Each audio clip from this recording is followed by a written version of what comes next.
Morning po. So it's super early in the morning.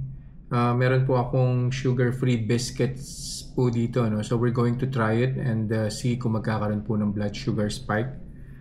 As always, kuha po muna tayo ng baseline.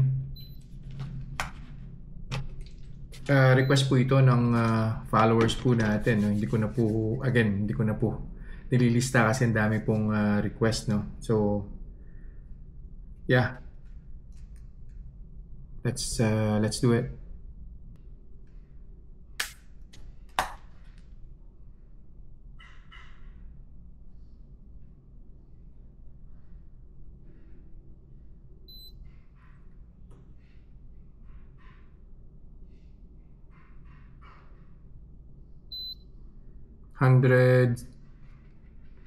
$107. So tamang-tama po siya.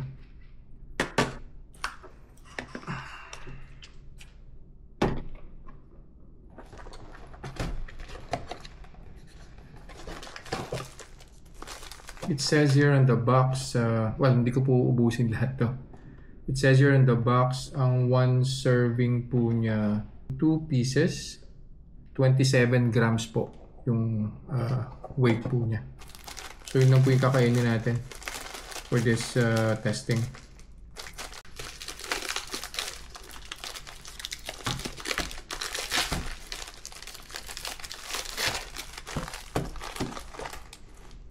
Yun po, no? So 2 pieces lang po yung kakainin natin.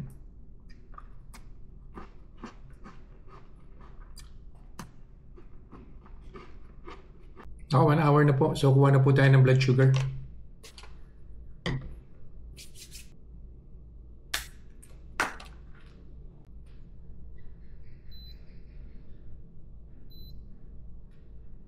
Yeah.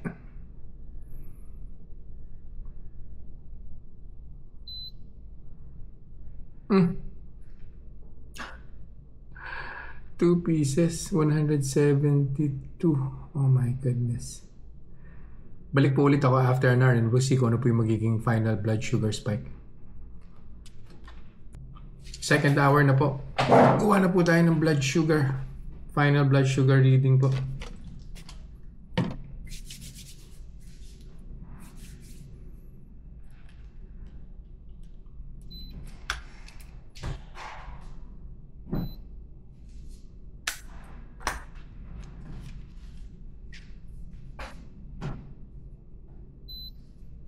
Yan. So mukhang napeki na naman tayo. Yun na nga. So it's still the same reading. So matagal po yung effect nung sugar-free na biscuit na kinain po natin today, no? So when I read the nutritional facts po dun sa likod ng box, it says na may 20 grams po siya na carbohydrates, kaya po siguro.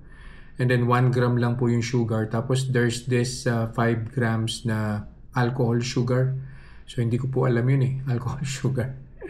So again, no, it says sugar free pero hindi po siya maganda.